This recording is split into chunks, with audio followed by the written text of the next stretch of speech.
Hey, and welcome to the Rich Martin podcast with me, Rich Martin. And if it's your first time or your 100th time, the idea of this podcast is to get behind the scenes with people who are building local church, particularly in Europe. And this one today is with Pete Greig, and we talk lots of different subjects, but really spend a lot of time on transition, and you're going to hear all about it. We love Pete. And he's been such an inspiration to my wife and I through the years, through his books and also through other things we've listened and heard from him. And so it's a total privilege to be able to speak to him. I enjoyed it. Hopefully you do. My aim of these is to get you behind the scenes, and this is no exception. Pete lets us in behind the scenes of how he thinks about building local church. So enjoy. Okay, it's great. I'm here with Pete Greig, who many of you will know. Some of you might not know him, but Pete Greig is an amazing British pastor who has got a huge array of accolades, graceful accolades that have been given to him by God. He's an author, written several books. He set up the 24/7 prayer movement, which has got some absolutely crazy statistical data with it of millions of people that have been helped and reached with it, and hundreds of I think thousands of prayer rooms across the world, and now is running a church, is the lead pastor with his wife in Guildford, the UK, called Emmaus Road. And there's a whole load of other things about Pete Greig. So thank you so much for being with us, Pete, today. Oh, it's great to be with you. Thanks, Rich. Thanks for having me. And so I've done a very, very brief intro. Could you kind of give your version of Pete Greig so that anyone listening could kind of get an idea? Well, in the words of Monty Python, I'm not the Messiah. I'm just a very naughty boy. But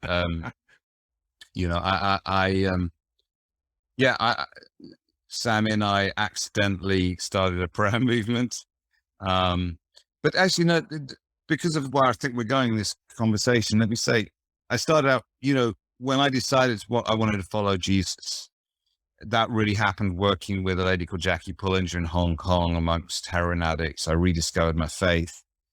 And then the Lord spoke to me and called me firstly to the UK, which was strange because I was living in Hong Kong at the time. Right. And secondly to the church. And that was strange because at that time, everyone I knew wanted to be like a footballer or a rock star.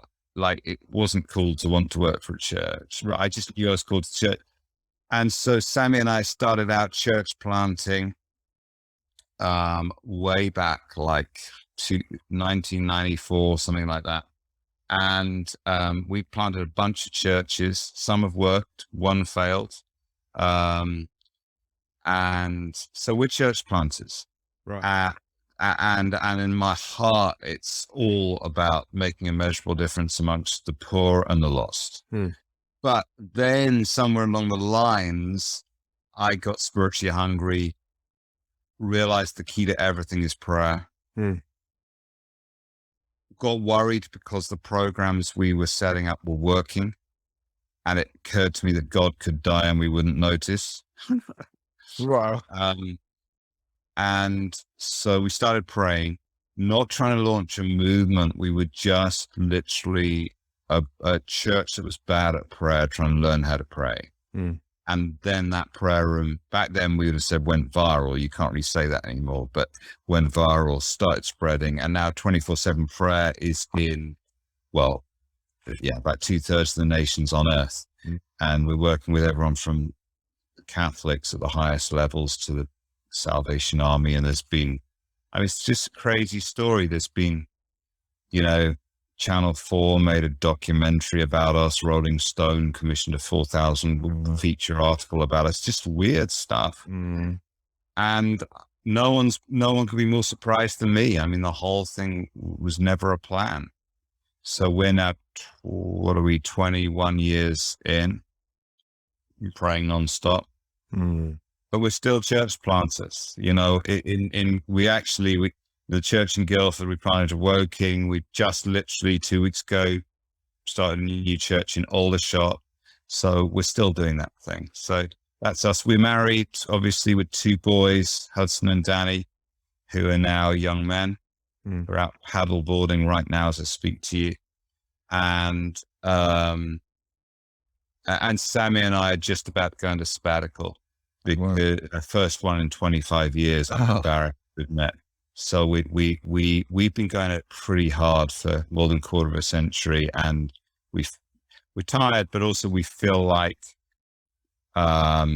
this is transitional time for us, because the kids have left home and all that stuff. So amazing. Let me jump into one of the bit of the journey then. How did you go from running 24/7 prayer, huge impact, just still growing and having huge impact? How did you go from that to, hey, Sammy, we're going to plant a church in Guildford?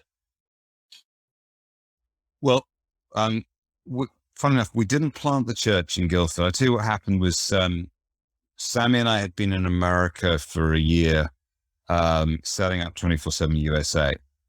And when we moved back to the UK, we moved back to Chichester, which is where we had been church planting before, with a family of churches called Revelation Church down there, which again, it's a brilliant story. A young heavy metal headbanger called Roger Ellis got saved. There was a revival. He led loads of his friends down there to Jesus. They ended up starting a church because they were kicked out of the local Anglican church. So it was before people really talked about church planting, but they had no option. They just started gathering to worship, and that grew into Revelation Church. Roger mentored me. We planted a couple of congregations for them. Right. And out of that, 24/7 came. Then we did the American thing. Along the way, my wife nearly died on a number of occasions, and so we were processing chronic illness. We came back from America, and with great sadness, realized it was time to move on from Chichester, Bognor, Portsmouth, around there. All we'd really had modeled to us was people who left churches because they'd fallen out. Right. We didn't really know how to leave well. It was just, the Lord was calling us on. But it was a beautiful experience, and we're all still friends. And Rog actually works with 24/7 now, so like the guy who mentored me now works alongside, so we don't tell this story enough, by the way. And this is a European story, that you don't have to screw it up. Like, like you can run the distance, you can live beautifully and faithfully right to the end. And relationships don't have to go wrong. The great success we've had in, 21 years, 24/7 prayer, without any doubt, is we're all still friends. Right? Like genuinely, like we like one of the founding guys just phoned me just before this, just for a chat. We're still friends. Wow. So, anyway, Lord's calling us on. We didn't really know where we were supposed to be, but we knew wherever we went next after Chichester would need to be like a resource hub for 24/7. I'm a local church guy. I believe that you have to model somewhere what you're talking about everywhere else. Otherwise, it's just hot air, And there's a reason why Jesus came from heaven, didn't just send an email. You have to be rooted. So we had our list. We had all these really cool ideas of, we were offered a church in London. We wondered about buying a farm in Scotland. Lovely. We eyed up Brighton for a while because it's just a great place. And bottom of our list was to this place, Guildford, for a number of reasons. But one of them was that we already had a 24/7 missions office there. Another was it's close to where we both grew up. And another was that there was a small 24/7 community already there. And I didn't want to lead anything. I wanted to be part of something and not be the leader. And so we moved to Guildford. God spoke. It was a cool story. I've written about it in Dirty Glory, a book I wrote called Dirty Glory. So, but the Lord spoke very supernaturally to tell us to move to Guildford. I complained. The Lord said to me, I can send you to Baghdad if I want to. So I said, okay, I'll do Guildford. And then like we had an wonderful, but awful, I don't know what it was, 2 or 3 years of being part of a very small little church community there in Guildford of 30 people or something, 20, 30 people, led by my dear friend Ian Nicholson. And it was awful because I just spent the whole time biting my tongue and sitting on my hands, trying not to lead it. And eventually, I was a very good boy. I didn't part of it. And I was director of prayer at HTB at this point, and all that. And so I had other stuff I could get on with as well as 24/7. But eventually Ian said to me, Pete, I need you to would you lead this? Because Ian is like a peacemaker, diplomat, just great guy. He's knows himself well enough to know he's not the guy. His foot's never near the accelerator. It's nearer the brake. Okay. So he's like, this thing needs to grow. I'm not the guy to do it. You take it on. I asked Sammy what she thought. She said, do us all a favor. We're sick and tired of you like sitting on your hands and biting your tongue. So I took it on, and it was really tough, Rich. Like I thought I'd lost my mojo. Okay. Because I did everything I knew to do. And it was tiny, like 20, 30 people, and none of it was working. I remember like one of the other leaders, like every single time we met, he would clear his throat before he prayed, and you say, God, give us the lost, because we just didn't have any. And then there was a particular moment where it was like the weather changed or the pH in the soil changed, and suddenly, at last, everything started to grow. People getting saved. The guy stopped praying, give us the lost, because they came. They're coming. And, and we started to grow quite dramatically. And, we're 1,200 people and 3 congregations or 4, what are we, 3, 1, 2, 3, and the online's 4. So, and we're now able to be a resource to 24/7, which was part of the original vision. And we're trying to model 24/7. We have 3 prayer meetings a day, well attended. It's just, and we're in the process of helping establish a monastery. So, it's taken a while to get there. And the funny thing is that people now say to me, you're doing a good job, but honestly, this is easy. It was a really hard job for all those years where I was doing everything I could do and it wasn't working. That's when I really did well, but no one told me that then. Like, cause there was nothing to see for it. Right. So, I just want to say, anyone listening to this, if you're half kidding yourself, seeking to serve the Lord, trying to change the culture, it's a very hard thing to do in a church. Hear the well done of God, because you're earning your spurs, and the seasons change. Just keep being faithful. Can I ask, listed through the story or the journey that we've just had now that you've taught is transition. It's everywhere in your life. You've transitioned from moving on from friends and family down Portsmouth way, transitioning 24/7 prayer, transitioning from this great steady Eddie pastor, sorry I forget his name, to yourself. This transition that you're talking about now that you're about to move into with your boys moving home. What are your learns? What are your thoughts around that? How do you do transition well? What have you taken from major transitions that we've just jumped through there? Yeah, and it's a great question. And the first thing is, the cliche is true. Look back on your life. I challenge anyone listening to this, watching this, look back on your life and look at the risks you took. The godly risks. I don't mean like the sinful ones. And you will see that almost without exception, you don't regret it.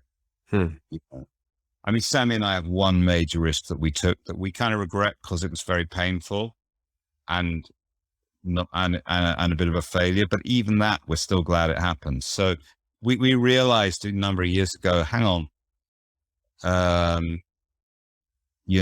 push into the insecurity.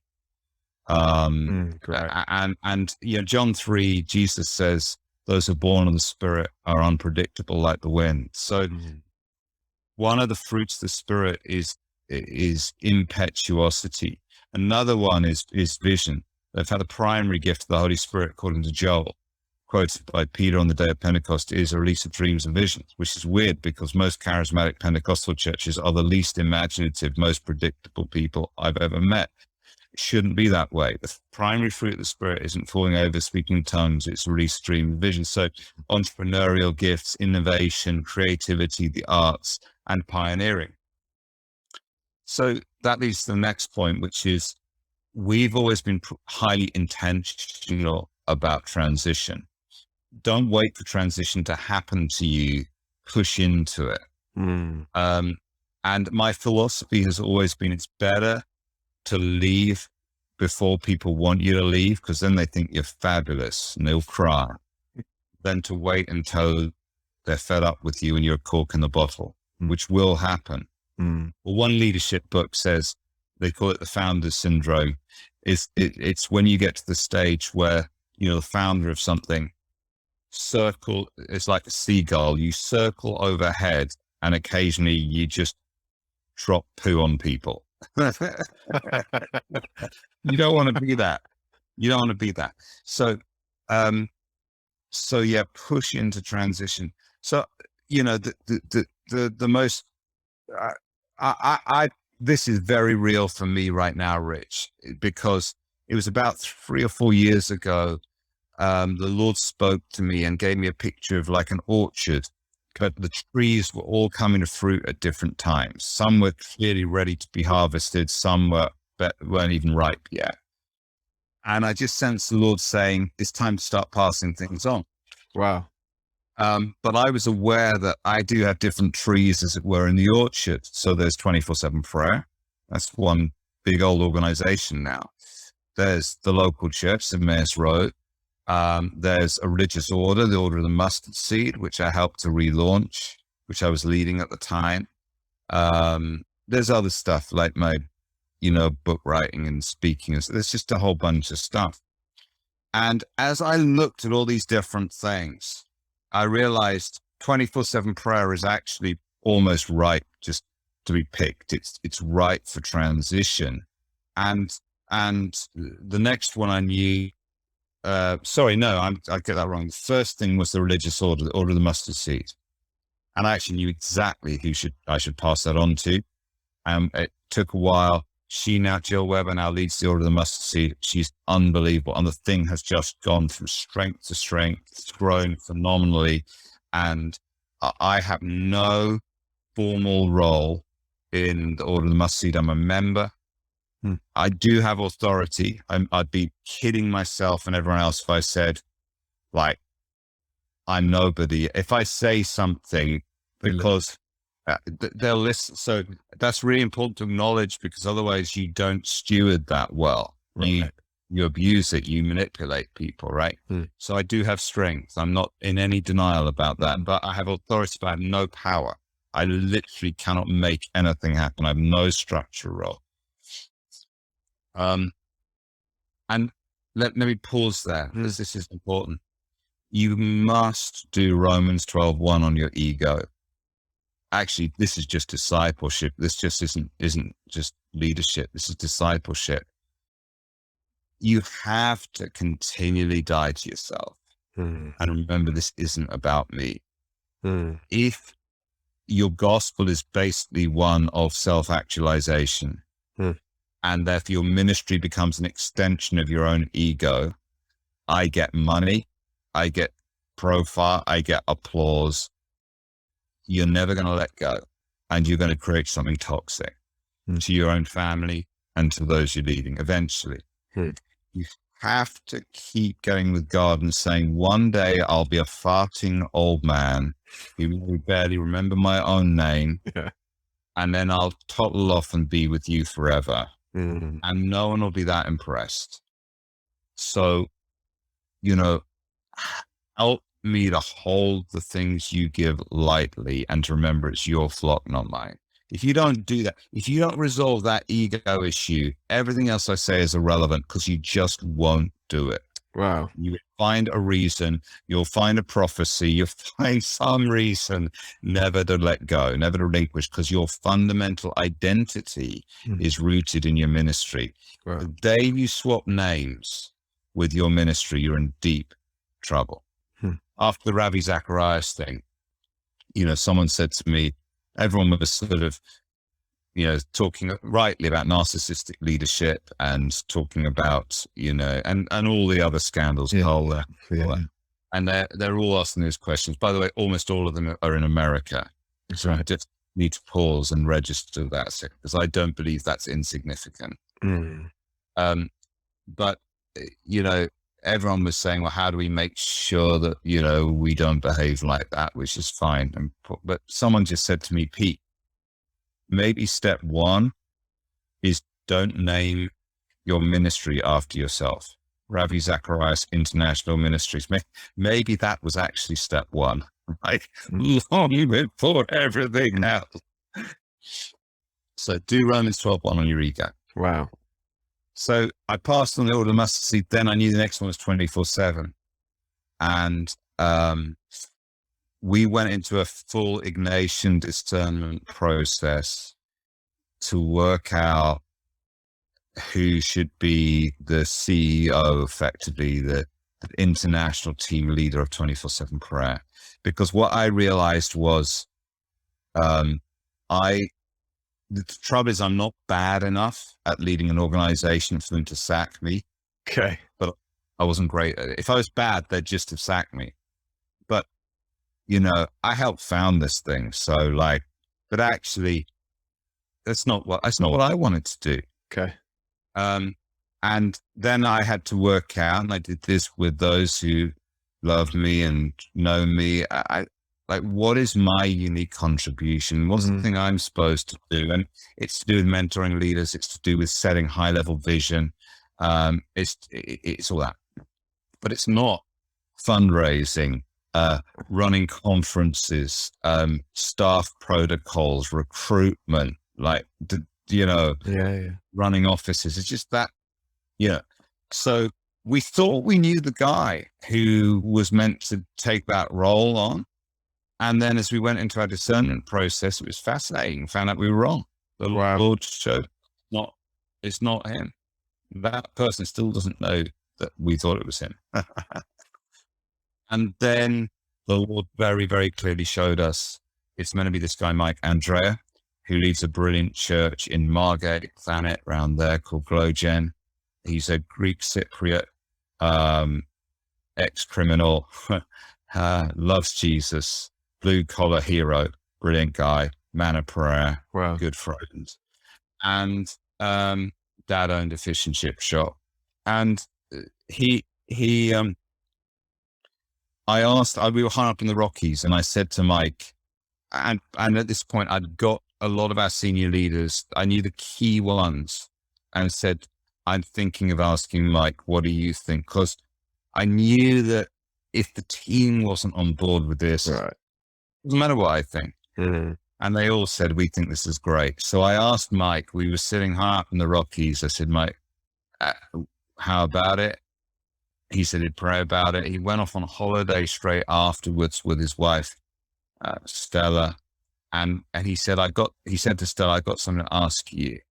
And she started crying. He said, don't worry, I've not had an affair. And she said, no, I know, the Lord's already told me. Pete's asked you to lead 24/7. Wow. And she said, I'm just grieving it. I'm grieving it because I know what's going to cost. I know, anyway, he stepped into the role. We probably took 18 months over that process. So I want you to hear the intentionality of that. And we prepared everyone. We leaked it to the people we needed to. We did the formal announcement together in Belfast 2 years ago. So can I ask, in your thinking doing this, did you, do you as the leader of Mustard Seed or the leader of 24/7, are you then thinking, I know what I'm going to, letting go, or are you letting go not knowing? Like, how planned are you in your next steps? Well, the first thing to say is I was actually careful what I didn't let go of. Okay. For two reasons. The first is this. whilst we've all seen leaders who don't let go and they outstay their welcome, become a cork in the bottle, everyone resents them, they become the seagulls circling above, right? There are even more, or just as many leaders who, because they don't do transition well, they just quit and they just completely abandon the thing that they've helped to start or led, and they orphan it. Like, by definition, if you leave before people want you to leave, and you just totally disappear, that's not actually necessarily godly. That can be just you being massively selfish or massively kind of insecure. So me working out what is my ongoing contribution in 24/7 was me saying, guys, if you want me to just to kind of leave now, I will, and I'll go and find something else to do with my life. That's fine. But do you want me to stick around? And that was a pretty insecure moment. And I wish they hadn't taken quite so long to go. Like, I expected an instant no, but it's like, okay, let's think about that. Yeah. But they all came back and said, we just love you. We love you. We want you to. So then that's the conversation. What's my ongoing contribution? So I'm actually probably as busy as ever with 24/7, but it is setting high level vision, mentoring. Mike and I talk on the phone all the time. We prioritize when it's not COVID, sitting around fire pits, drinking whiskey together. That's like really important. Pastor Agu, who leads the Redeemed Christian Church of God in the UK, you know, they've got like, I can't remember, hundreds of churches. When he heard I was planning to do this with Mike, he looked at me and said, you and Mike will have trouble. Because like the world understands how one person steps down, another person steps in, but not how do you have a founder and a CEO working together. And all I can tell, I went to Mike and said, oh, apparently, Mike, we're going to have real trouble. We're going to fight. So we sat down, we made a plan. It's on a bit of paper somewhere. I've never had to dig it out of what we do if we have a fight, but we haven't had a fight so far in 2.5 years. And yeah, so I'm actually pretty busy. I'm part of my role as content creation. So I just finished writing another book. You know, we do Lectio 365, quite a lot to do actually. And then, you know, Mike has taken the organization, like our budgets have probably doubled, like since he took it on. Our staff are all way happier. Like everything is better. Right. So I'm kind of embarrassed about that, really. And then I'd say the other personal thing is I went and got some personal coaching before the transition. And I said to the coach, prepare me to be the face of a bunch of decisions with which I disagree. Because inevitably, if you are giving away power, they won't always make the same decisions I would make. But if I'm not going to abandon the organization, I've got to have to be a face for stuff. It actually just happened yesterday. Sammy said there was a particular thing, and Sammy said to me, we've got to be a face for this, even though people don't know we disagree with it. Wow. And this guy really helped me to, I did a 360, you know, so I'd walked into my own personal kind of shadows quite intentionally as part of the transition. I think I'm a pain in the ass sometimes still. I need to get better at that. But I've been highly, highly, highly intentional about, you know, hopefully learning some new skills and not just continuing in the same old way. And I've realized Tim Hughes had a prophecy for me recently. He said, you know, I see you just with your arm around people, not speaking. It was actually really profound. I found people aren't actually that interested in what we're doing right now. My words, they're not, but maybe it's because I'm getting some gray hair, but people seem to really want me just to come and put my arm around them and say, you're okay. Wow. You're doing well. Like, good job. Wow. So that's what those, I'm trying to learn to be a father, I think. And those are the new skills I'm trying to get better at. And we need a lot more fathers. There's a huge lack. You know, I look back at the churches I've grown up in and realized that there's a lack of fathers. There's There's lots of people who want to run a ministry, or lots of people who will father you for a purpose if you're useful to them, but they'll also very quickly move on to the next if you're no use to them in their vision that they're fulfilling. Yeah. But just to have someone, you know, that grey, Pete, you're half grey, so but to have someone who's a bit older, a bit wiser, is so needed. So, all right, let me just at the end, we've got to wrap this up, Pete, soon. But could I ask you about? I mean, I could ask you about all sorts, but if I could just go with your thoughts on your Jackie Pullinger days, you know, reaching the poor in Hong Kong. You know, bizarrely enough, I'm not. This is my brother's house at the moment. I'm in London, just for a few meetings, and walking through London today, I'm like, oh, it's overwhelmingly poor. The poverty is huge. It's everywhere. And then I look at the church and how we respond. And dare I say it, have we, and I'm not getting too controversial, I don't think, hope not, have we moved the needle a little bit to sanitizing, reaching the poor, ticking the box, doing the 1 day a year, the big serve day? I don't want to belittle anything. Helping anyone's brilliant. Giving anyone a cup of water is amazing. But that kind of, are we boxing up reaching the poor? How can we get better in Europe of just as a local church reaching poor people? Big question in a few minutes. Yeah, I mean, it's vital for many reasons. But whether you look at Isaiah 58, you know, your light will shine when you spend yourself on behalf of the poor and satisfy the needs of the oppressed. Isaiah 61, the entire mission of Jesus is good news to the poor. Matthew 25, you know, sheep and the goats, insofar as you've done it for one of the least of these, you've done it unto me. That's what gets you into heaven, by the way. Sermon on the Mount. I could go on. So, the first thing I want to say is, actually, Rich, let's not beat ourselves up too much, because all the stats show that the church is the primary agency of social transformation throughout Europe. Amazing. Like I do notice, because we believe in meekness and humility. One of the problems we got is with an arrogant media is the church is really quick to say, "Oh, we're nothing, we're terrible," and they go, "Yeah, you are."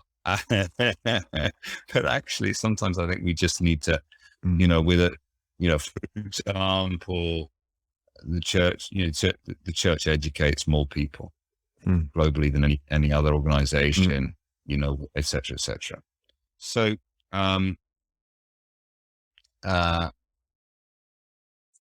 you know, and I could break that down. You know, you look at food banks, you look at, you know, CAP and all of that.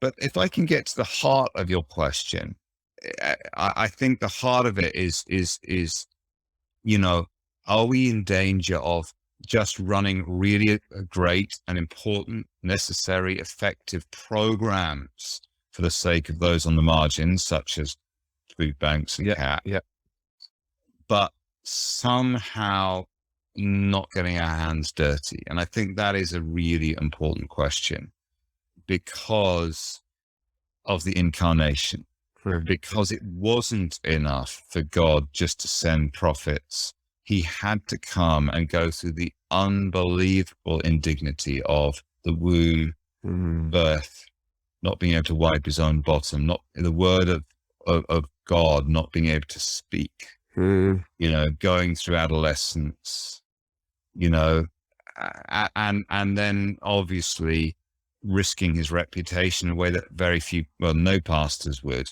hanging out with prostitutes. But his reputation was quite important if you think about it. So I do think that, as well as running great missions and programs to those in the margins, which must be that and evangelism, that's the key. Well, that must be what we're all about. Let's make sure that we individually are still engaged with those who are broken and on the margins, that we're not just saying, well, because I volunteer 2 hours a week at the food bank, or because I'm a church leader and I help run these worldly programs. Like, please, let's us all stay personally engaged with those on the margins. because actually a program is a slightly dehumanizing thing. So I think that is absolutely essential for us as followers of Jesus. I don't know how you can be a follower of Jesus if you're not hands-on engaged. And, the thing that we say, we have 24/7 communities all around the world now. And the thing I say to every single one of them is it's this simple: center everything you do on God in prayer, and then make a measurable difference amongst the poor and the lost. I'm going to say that again because it's so important. Yeah. You center everything on God in prayer and worship. That's the primary and the ultimate call on us all. But then what's your job? Your job is to make a measurable difference, like not just a theoretical one. I want to see numbers here, but this isn't numbers in church on a Sunday necessarily. I want to see a measurable difference amongst the poor. And I want to see a measurable difference amongst those who don't know Jesus. Are you baptizing people? Are you feeding the hungry? How much of your budget is going towards solo parents and so on? So center everything on God in prayer, make a measurable difference amongst the poor and the lost. And you can be Lutheran, Catholic, Baptist, charismatic, whatever tradition you're in, those three principles apply. And if the Church of Jesus Christ did that, if we committed ourselves to prayer, mission, and justice radically, I think we'd start to look a lot like Jesus, and the world would wake up and go, this really is good news. Wow. Last question before you go, Pete, because that was great. It was for me, this. What are you most excited about the church in Europe? Oh, well, I mean, that thing about a crisis is a dangerous opportunity. We are in the gravest, but potentially the most exciting moment in our history. The bad news is that the body of Christ in Europe is bleeding young people. Yeah. It is really, really serious. The Middle East is going through this sort of genocidal moment where Christians are being expelled. So we just have to slightly pocket that. But if we take that out of the equation, Europe is the only continent on earth where the church is in decline. In Europe, the church is still just about holding its own. In America, it's just about holding its own. South America, growing. Asia, growing. Africa, growing. And so missionally, the fact, if you're listening to this in Europe, you are in the middle of the most urgent mission field on earth. Okay. As a citizen, as a speaker of one of the languages, with the currency, culturally, financially, and all the rest of it, please, you got to be pretty sure you're called to Africa, Latin America, or Asia, or wherever. Because if you don't know where you're called to Europe. And so we've got to turn the tide in Europe. It's urgent. That's going to begin with prayer. So what am I encouraged by? Firstly, in the UK, which is, I think, a little bit of a thermostat often for Europe. A lot of my mainland European friends would say that to us. We saw that with the charismatic movement. We've seen it in a number of ways. In the UK, the church is now growing again. Now, this is pre-COVID. No one knows what's happening right now, because who knows what's happening with COVID. But this is a story that just isn't getting out. I don't really know why. I think it's because Christians love bad news and hate good news. Like, you say, isn't the church terrible? They go, I know. But if you say, did you know that the church has been year on year growing ahead of population in the UK? They go, can I just see your stats for that, please? This is true. Now, growing for years in London, initially people said, oh, that's just because of the black majority churches. And then they found out it wasn't. And that's significant because it obviously is the capital. But now, not in the rural areas. We have a real crisis in the UK in the rural areas. But in major cities, we are now seeing churches growing. You see many traditions church planting now, and it's working. Vineyard are planting at a rate of knots. Hallelujah. The HTB Anglican Network are planting at a rate of knots. Hallelujah. And so on. So boy, is that encouraging. This is a Simeon moment. We are holding the baby. We're starting to see the answer to our prayers in this nation. Add to that the increase in prayer. You know, one piece of research that came out last year found out 3 million people turned to prayer through the COVID pandemic. 3 million. What that means is that our neighbors, our work colleagues are realizing how short life is, how fragile life is, and that they can't really trust the things they thought they could trust. So they're asking new questions. Come on. Almost everyone that I know on Alpha right now, and Nikki Gumbel says exactly this thing as well, is on it because of the pandemic.